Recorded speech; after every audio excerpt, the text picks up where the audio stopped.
একেবারেই অযৌক্তিক। ইরানি জাতি হুমকির সামনে ভয় পায় না, আমরা সেটা বারবার প্রমাণ করেছি।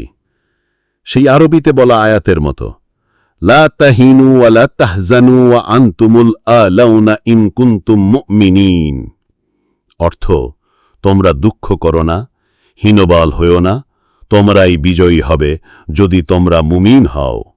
সূরা আলে ইমরান আয়াত 139। আমরা জানি হুমকি আমাদের মনোবল বদলাতে পারে না, এবং আত্মসমর্পণ করার কথাটা এমনি কেউই বলতে পারে যে ইতিহাস ইরানের জাতিসত্তা আর আত্মমর্যাদা সম্পর্কে জানে না। আমরা কখনো নত হইনি, হবও না। আমরা কারো দাস নই, হবও না।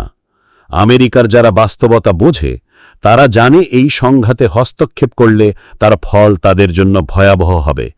যে কোনো ক্ষতি ইরানের হতে পারে, তার